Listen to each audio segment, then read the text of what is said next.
Urdu point ਤੋਂ ਸੁੰਦਰਤੀ Pakistan programme ਦੇ ਨਾਲ ਮੈਂ ਤੁਹਾਡਾ ਹੋਸਟ ਚਾਂਦ ਸ਼ਕੀਲ। ਨਾਜ਼ਰੀਨ, ਅੱਜ ਸਾਡੇ ਨਾਲ ਸਟੂਡੀਓ ਦੇ ਵਿੱਚ ਬਹੁਤ ਹੀ ਖੂਬਸੂਰਤ ਸ਼ਾਇਰ, ਬਹੁਤ ਹੀ ਖੂਬਸੂਰਤ ਮਹਿਮਾਨ ਨਜ਼ੀਰ ਅब्बास ਜੀ ਮੌਜੂਦ ਨੇ। ਨਜ਼ੀਰ ਸਾਹਿਬ ਦਾ ਪਿਛਲੇ ਸਾਲ ਹੀ ਸ਼ੇਰੀ ਪਰਾਗਾ ਕੰਧਾਂ ਦੇ ਨਾਮ ਤੋਂ ਸਾਹਮਣੇ ਆਇਆ, ਜਿਹਨੂੰ ਬਹੁਤ ਪਜ਼ੀਰਾਈ ਮਿਲੀ। ਔਰ ਇਸ ਤੋਂ ਇਲਾਵਾ ਬਹੁਤ ਸੋਹਣੇ ਉਹ ਗੀਤ ਵੀ ਲਿਖਦੇ ਨੇ। ਉਹਨਾਂ ਦੇ ਲਿਖੇ ਹੋਏ ਗੀਤ ਜਿਹੜੇ ਅੱਜ ਕੱਲ੍ਹ ਬਹੁਤ ਗਾਏ ਵੀ ਜਾ ਰਹੇ ਨੇ, ਸੋਸ਼ਲ ਮੀਡੀਆ ਉੱਤੇ ਬਹੁਤ ਮਸ਼ਹੂਰ ਵੀ ਹੋ ਰਹੇ ਨੇ। ਔਰ ਉਹਨਾਂ ਦਾ ਤਾਲੁਕ ਨਨਕਾਣਾ ਸਾਹਿਬ ਦੇ ਇੱਕ ਪਿੰਡ ਰਾਸ਼ਟਰਪੁਰ ਖਾਰੇ ਤੋਂ ਹੈ। ਆਓ ਉਹਨਾਂ ਨਾਲ ਗੱਲਬਾਤ ਕਰਦੇ ਹਾਂ ਔਰ ਉਹਨਾਂ ਕੋਲੋਂ ਅਸੀਂ ਸੁਣਾਂਗੇ ਉਹਨਾਂ ਦਾ ਕਲਾਮ ਵੀ। अस्सलाम वालेकुम जी। वालेकुम नज़ीर जी, कैसे हो? जी अल्लाह दा फजल, ठीक ठाक हो? करम दम खैर ते अच्छा, पहले गल करने हैं कंधा बारे।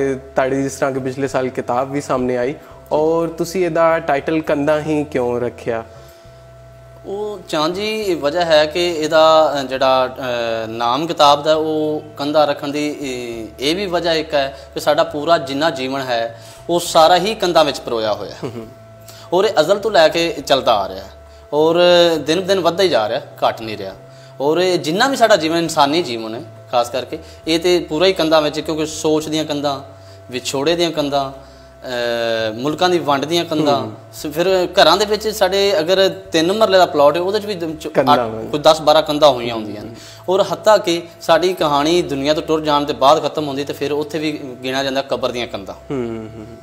ਤੇ ਇਸ ਲਈ ਤੁਸੀਂ, ਮੈਂ ਚਾਹੁੰਦਾ ਹਾਂ ਕਿ ਅੱਛਾ ਤਾਂ ਸ਼ੁਰੂਆਤ ਜਿਹੜੀ ਹੈ ਉਹ ਅਸੀਂ ਇਸੇ ਗਜ਼ਲ ਤੋਂ ਜਿਹੜੀ ਤੁਸੀਂ ਲਿਖੀ ਜਿਹਦੇ ਵਿੱਚ ਕੰਧਾਂ ਦਾ ਜ਼ਿਕਰ ਹੈ ਉਹਦੇ ਤੋਂ ਕਰਨੇ ਹਾਂ।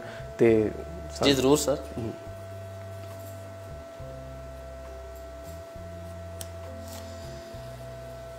ਕੱਚੇ ਵਿਹੜੇ ਕੱਚੀਆਂ ਕੰਧਾਂ, ਕੱਚੇ ਵਿਹੜੇ ਕੱਚੀਆਂ ਕੰਧਾਂ, ਸਾਂਝਾਂ ਦੇ ਵਿੱਚ ਰਚੀਆਂ ਕੰਧਾਂ। ਵਾਹ।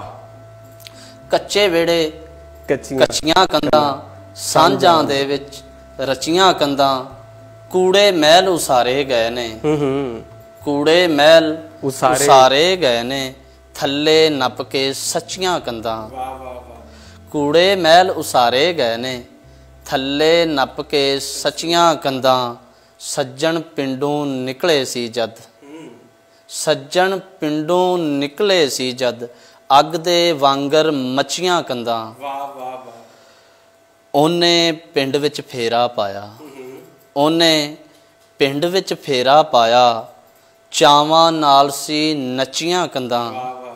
ਉਹਨੇ ਪਿੰਡ ਵਿੱਚ ਫੇਰਾ ਪਾਇਆ, ਚਾਵਾਂ ਦੇ ਨਾਲ, ਚਾਵਾਂ ਨਾਲ ਸੀ ਨੱਚੀਆਂ ਕੰਧਾਂ। ਵੰਡਾਂ ਪਾਵਣ ਵਾਲੇ ਦੱਸਣ, ਵੰਡਾਂ ਪਾਵਣ ਵਾਲੇ ਦੱਸਣ, ਕਿੰਨੀਆਂ ਕੁ ਨੇ ਜੱਚੀਆਂ ਕੰਧਾਂ। ਵਾਹ ਵਾਹ ਵਾਹ। ਵੰਡਾਂ ਪਾਵਣ ਵਾਲੇ ਦੱਸਣ, ਕਿੰਨੀਆਂ ਕੁ ਨੇ ਜੱਚੀਆਂ ਕੰਧਾਂ। ਤੂੰ ਕੀ ਜਾਣੇ ਇਸ ਧਰਤੀ ਨੂੰ, ਤੂੰ ਕੀ ਜਾਣੇ ਇਸ ਧਰਤੀ ਨੂੰ, ਖੋਰੇ ਕਿੰਜ ਨੇ ਪੱਚੀਆਂ ਕੰਧਾਂ। ਵਾਹ ਵਾਹ ਵਾਹ ਵਾਹ ਵਾਹ। ਤੂੰ ਕੀ ਜਾਣੇ ਇਸ ਧਰਤੀ ਨੂੰ, ਖੋਰੇ ਕਿੰਜ ਨੇ ਪੱਚੀਆਂ ਕੰਧਾਂ। ਦਿਲ ਮਿਲੇ ਤੇ ਢਹਿ ਜਾਣਾ ਹੈ, ਦਿਲ ਮਿਲੇ ਤੇ ਢਹਿ ਜਾਣਾ ਹੈ, ਜੋ ਜੋ ਵੀ ਨੇ ਬਚੀਆਂ ਕੰਧਾਂ। ਵਾਹ ਵਾਹ ਵਾਹ ਵਾਹ। ਦਿਲ ਮਿਲੇ ਤੇ ਢਹਿ ਜਾਣਾ ਹੈ, ਜੋ ਜੋ ਵੀ ਨੇ ਬਚੀਆਂ ਕੰਧਾਂ। ਕੱਚੇ ਵਿਹੜੇ ਕੱਚੀਆਂ ਕੰਧਾਂ, ਸਾਂਝਾਂ ਦੇ ਵਿੱਚ ਰਚੀਆਂ ਕੰਧਾਂ। ਵਾਹ ਵਾਹ ਵਾਹ, ਬਹੁਤ ਖੂਬਸੂਰਤ, ਬਹੁਤ ਖੂਬਸੂਰਤ। ਅੱਛਾ ਨਜ਼ੀਰ ਸਾਹਿਬ, ਜਿਸ ਤਰ੍ਹਾਂ ਕਿ ਅਸੀਂ ਸ਼ੁਰੂ ਦੇ ਵਿੱਚ ਗੱਲ ਕੀਤੀ ਕਿ ਤੁਹਾਡੇ ਜਿਹੜੇ ਲਿਖੇ ਹੋਏ ਗੀਤ ਨੇ ਉਹ ਵੀ ਨੌਜਵਾਨ ਜਾਂ ਬਹੁਤ ਸਾਰੇ ਲੋਕ ਗਾ ਵੀ ਰਹੇ ਨੇ, ਖਸੂਸੀ ਤੌਰ 'ਤੇ ਨੌਜਵਾਨ, ਔਰ ਤੁਹਾਨੂੰ ਕੈਸਾ ਮਹਿਸੂਸ ਹੁੰਦਾ ਹੈ? ਉਹ ਬਹੁਤ ਖੁਸ਼ੀ ਹੁੰਦੀ ਹੈ ਜੀ ਕਿ ਇੱਕ ਤਾਂ ਹੈ ਕਿ ਜਿਹੜੀ ਪੰਜਾਬੀ ਸਾਡੀ ਜ਼ੁਬਾਨ ਹੈਗੀ ਹੈ ਉਹਦੇ ਵਿੱਚ ਜਦੋਂ ਲਿਖੀਦਾ ਹੈ ਨਾ ਅਤੇ ਉਹ ਬਹੁਤ ਦਿਲ ਖੁਸ਼ ਹੁੰਦਾ ਹੈ। ਦੂਸਰੀ ਗੱਲ ਇਹ ਹੈ ਕਿ ਜੀਵਨ ਨਾਲ ਜੁੜਿਆ ਹੋਇਆ ਗੀਤ ਜਿਹੜਾ ਜਿਹਦੇ ਵਿੱਚ ਕੋਈ ਸਾਡੀ ਕਹਾਣੀ ਹੈ, ਸਾਡੇ ਮੁਆਸ਼ਰੇ ਦਾ ਹਿੱਸਾ ਹੈ, ਸਾਡੀ ਹਕੀਕਤ ਹੈ, ਮੇਰਾ ਖਿਆਲ ਹੈ ਸਾਨੂੰ ਉਹ ਹੀ ਲਿਖਣਾ ਚਾਹੀਦਾ। ਮੇਰੀ ਇਹ ਰਿਕੁਐਸਟ ਵੀ ਹੈ ਬਾਕੀ ਦੇ ਦੋਸਤਾਂ ਨੂੰ ਵੀ, ਅਤੇ ਮੇਰੀ ਵੀ ਕੋਸ਼ਿਸ਼ ਇਹੀ ਹੁੰਦੀ ਹੈ ਕਿ ਕੋਈ ਜਿਹੜਾ ਕੋਈ ਗੀਤ ਹੋਏ ਉਹਦੇ ਵਿੱਚ ਕੋਈ ਨਾ ਕੋਈ ਮੈਸੇਜ ਹੋਣਾ ਚਾਹੀਦਾ।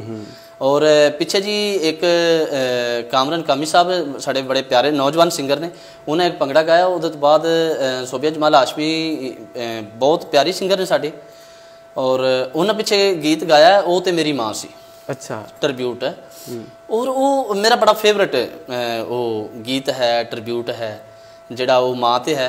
ਅਤੇ ਇਨਸ਼ਾਅੱਲਾ ਉਹ ਜਲਦੀ ਉਹ ਵੀ ਆ ਜਾਏਗਾ ਕੁਝ ਦਿਨਾਂ ਤੱਕ। ਔਰ ਉਹਦੇ ਤੋਂ ਬਾਅਦ ਸਫਦਰ ਮਾਈ ਸਾਹਿਬ ਸਾਡੇ ਬਹੁਤ ਸੀਨੀਅਰ ਨੇ, ਫੋਕ ਸਿੰਗਰ ਲੈਜੈਂਡ ਨੇ, ਉਹ ਵੀ ਇੱਕ ਗੀਤ ਜਿਹੜਾ ਹੈ ਉਹ ਕਰ ਰਹੇ ਨੇ ਕਿ ਥੋੜ੍ਹਾ ਦਿਨਾਂ ਤੱਕ ਉਹ ਵੀ ਆ ਰਿਹਾ। ਔਰ ਇਹ ਜਿੰਨੇ ਗੀਤ ਰਿਕਾਰਡ ਹੋ ਰਹੇ ਨੇ, ਮੈਂ ਕਹਿੰਦਾ ਮੇਰੇ ਧੰਨ ਭਾਗ ਨੇ, ਮੈਨੂੰ ਬਹੁਤ ਵਧੀਆ ਲੱਗਦਾ ਕਿ ਮੈਂ ਉਹ ਕੁਛ ਹੈ ਨਹੀਂ ਜਿੰਨੀ ਮੈਨੂੰ ਮੁਹੱਬਤ ਮਿਲਦੀ। ਸਹੀ। ਅੱਛਾ, ਮੈਂ ਚਾਹੁੰਦਾ ਹੁਣ ਸਾਨੂੰ ਤੁਸੀਂ ਆਪਣੀ ਕਿਤਾਬ ਦੇ ਕੰਧਾਂ ਦੇ ਵਿੱਚੋਂ ਹੀ ਨਜ਼ਮ ਕੋਈ ਸੁਣਾਓ। ਹਾਂਜੀ ਜ਼ਰੂਰ। ਕਿਉਂਕਿ ਤੁਸੀਂ ਗਜ਼ਲਾਂ ਔਰ ਨਜ਼ਮਾਂ ਦੀ ਇਹ ਕਿਤਾਬ ਹੈ, ਉਹ ਵੱਖਰੀ ਗੱਲ ਹੈ, ਤੁਸੀਂ ਆਪਣੀ ਜ਼ਿੰਦਗੀ ਦੌੜੇ ਵੀ ਲਿਖੇ।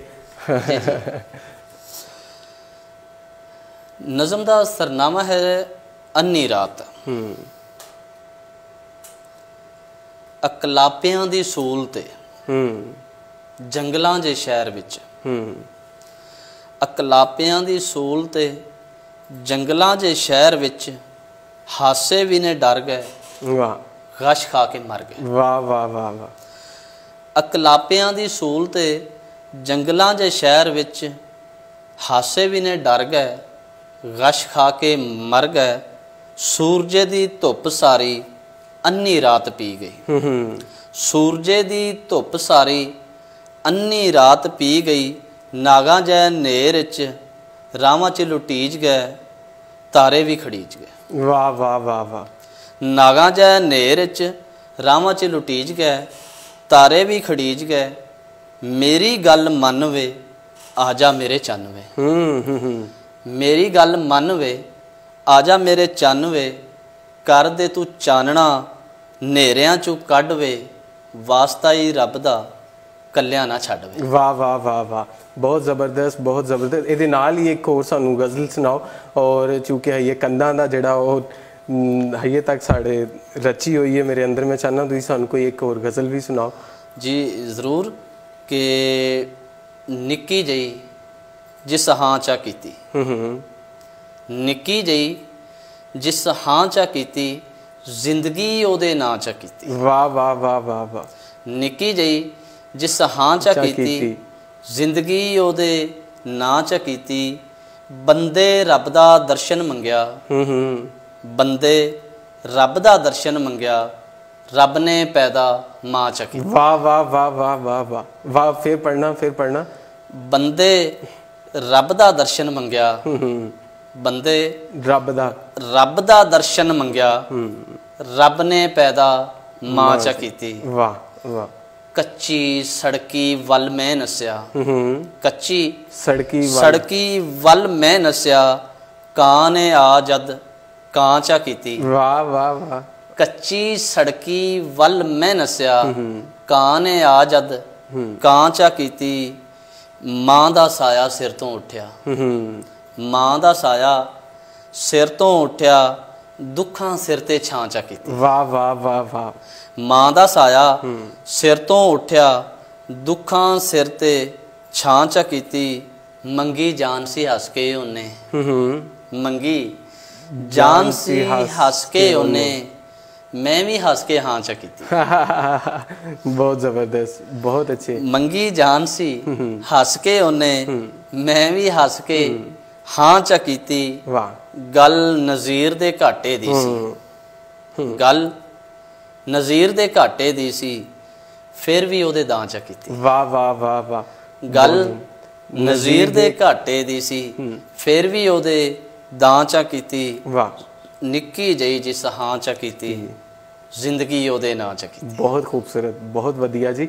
ਅੱਛਾ ਨਜ਼ੀਰ ਸਾਹਿਬ, ਤੁਸੀਂ ਪੰਜਾਬੀ ਵੱਲ ਕਿਸ ਤਰ੍ਹਾਂ ਆਏ? ਔਰ ਪੰਜਾਬੀ ਤੁਹਾਡੀ ਵੈਸੇ ਤੇ ਮਾਦਰੀ ਜ਼ੁਬਾਨ ਹੈ, ਲੇਕਿਨ ਪੰਜਾਬੀ ਸ਼ਾਇਰੀ ਵੱਲ? ਪੰਜਾਬੀ ਸ਼ਾਇਰੀ ਵੱਲ ਇੱਕ ਤੇ ਜਿਸ ਫੈਮਿਲੀ ਨਾਲ ਮੇਰਾ ਤਾਲੁਕ ਹੈ, ਜਿਸ ਘਰਾਣੇ 'ਚ ਮੈਂ ਪੈਦਾ ਹੋਇਆ, ਉਸ ਘਰਾਣੇ 'ਚ ਅਗਰ ਕੋਈ ਪੜ੍ਹਿਆ ਲਿਖਿਆ ਜਾਂ ਅਨਪੜ੍ਹ, ਲੇਕਿਨ ਉਹਨਾਂ ਕਿਤੇ ਮਜਬੂਰੀ ਹੈ ਤੇ ਦੂਸਰੀ ਜ਼ੁਬਾਨ ਬੋਲਣੀ ਹੈ, ਵਰਨਾ ਉਹਨਾਂ ਦੂਸਰੀ ਜ਼ੁਬਾਨ ਨਹੀਂ ਬੋਲਣੀ। ਇੱਕ ਔਰ ਦੂਸਰੀ ਗੱਲ ਹੈ ਕਿ ਸ਼ਾਇਰੀ ਵੱਲ ਜਿਹੜੀ ਆਉਣ ਦੀ ਵਜ੍ਹਾ ਹੈ ਕਿ ਉਹ ਮੈਂ ਛੋਟਾ ਜਿਹਾ ਬੱਚਾ ਸਾਂ, ਔਰ ਜਿਹੜੇ ਮੇਰੇ ਅਬੂ ਜੀ ਸਨ ਉਹ ਮੈਨੂੰ ਗੋਦੀ ਬਿਠਾ ਲੈਂਦੇ ਸਨ, ਉਹ ਮੀਆਂ ਮੁਹੰਮਦ ਬਖਸ਼ ਸਾਹਿਬ ਦਾ ਕਲਾਮ ਪੜ੍ਹਦੇ ਸਨ। ਔਰ ਉਸ ਟਾਈਮ 'ਤੇ ਮੈਨੂੰ ਸ਼ਾਇਰੀ ਦੀ ਸਮਝ ਤਾਂ ਨਹੀਂ ਆਉਂਦੀ ਸੀ, ਲੇਕਿਨ ਉਹ ਜਿਹੜੀ ਉਹ ਤਰਸ ਸੀ ਨਾ ਉਹ ਹਾਂਜੀ ਮੈਂ ਕਈ ਦਫਾ ਉਹ ਕਲਾਮ ਸੁਣਦਾ ਹੋਇਆ ਮੇਰੀਆਂ ਅੱਖਾਂ 'ਚ ਪਾਣੀ ਆ ਜਾਂਦਾ ਸੀ ਤੇ ਮੇਰੇ ਅੱਬੂ ਜੀ ਪੁੱਛਦੇ ਸਨ ਕਿ ਬੇਟਾ ਤੁਹਾਨੂੰ ਕੀ ਹੋਇਆ, ਤੁਹਾਨੂੰ ਕੀ ਸਮਝ ਆਈ ਹੈ? ਮੈਂ ਅੱਬੂ ਜੀ ਮੈਨੂੰ ਨਹੀਂ ਪਤਾ ਹੈ। ਤੇ ਵਜ੍ਹਾ ਹੈ ਕਿ ਜਿਹਦਾ ਬਚਪਨ ਜਿਹਦੀ ਇੱਕ ਛੋਟਾ ਜਿਹਾ ਨਿਆਣਾ ਹੈ ਉਹ ਗੋਦੀ 'ਚ ਬੈਠ ਕੇ ਹੀ ਉਹ ਪੰਜਾਬੀ ਦੇ ਕਲਾਮ ਸੁਣ ਰਿਹਾ ਹੈ, ਮੀਆਂ ਮੁਹੰਮਦ ਬਖਸ਼ ਸਾਹਿਬ ਦੇ ਕਲਾਮ ਸੁਣ ਰਿਹਾ ਹੈ।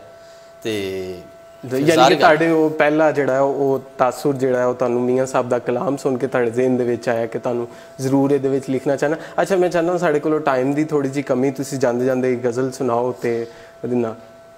हाँ जी बिल्कुल मैं गज़ल सुनना और मैं थोड़ी जी अगे गल क्लीयर करता चलना मादरत नाल कि जिस टाइम ते उत्थे मैं शायरी वाल दी गल हो रही सी कि उत्थों फिर ना पिंड विच ऐसा मैनू माहौल नहीं मिला, माहौल की वजह तो फिर मैनू लाहौर आया और इत्थे मैनू कुछ माहौल मिला।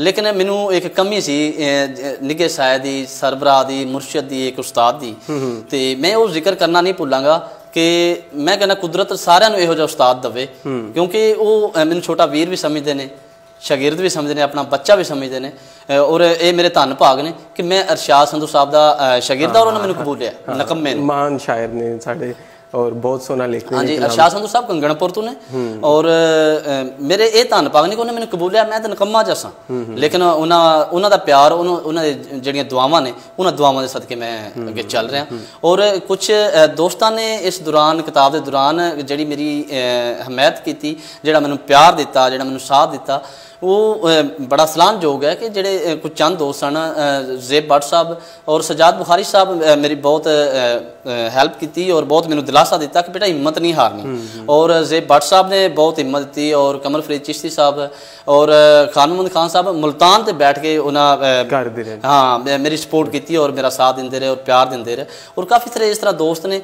कि इस तरह अगर करिए ज़ैद सिद्दीकी साहब ने, ज़ैद सिद्दीकी साहब ने बहुत साथ दिता, ये उन्होंने मेहरबानी। और अदनान भट्ट साहब ने ठोकर न्याज बेग तो उन्हें स्पैशल ऑफिस आना और उन्हें कहना कि यार तुसी ताज़ा जो कलाम तो वो तुसी सुनाओ। इस तरह काफ़ी सारे दोस्तों की मुहब्बत होंदी, दोस्तों की मुहब्बत होंदी जे अगर इस तरह नाम लवां तो काफ़ी सारे दोस्तों की मुहब्बत और प्यार जुड़िया होया। खैर मैं बाकी सारे नाम क्लीयर नहीं कर सकता। और नज़ीर साहब साढ़े को थोड़ा देर टाइम की कुछ कमी है, फिर इंशाल्लाह जी जरूर मैं जी लास्ट मैसेज जी लास्ट मैसेज मैं सर एक शेर च क्लीयर करता चलांगा जी जी वो शेर भी है और मैसेज भी है कि सड़कों उत्ते रुलन किताबां, सड़कों उत्ते रुलन किताबां, शीशे सजियां जुत्तियां, सड़कों उत्ते रुलन किताबां, शीशे सजियां जुत्तियां तां ते लोकां धक्के खादे सिर ते वजियां जुत्तियां। वाह वाह वाह साड़ा अलमी है बेशक। बहुत शुक्रिया नज़ीर साहब। नाज़रीन जिस तरह के तुसी नज़ीर अब्बास साहब की शायरी सुनी, उन्होंने दियां गल्लां सुनियां और सानू आस है तुहानू अज दा प्रोग्राम भी बहुत पसंद आएगा। इहदे नाल ही अपने होस्ट चांद शकील नू इजाज़त दिओ। लै यार हवाले रब दे मेले 4 दिनां दे, उस दिन ईद मुबारक हो सी जिस दिन फिर मिलांगे।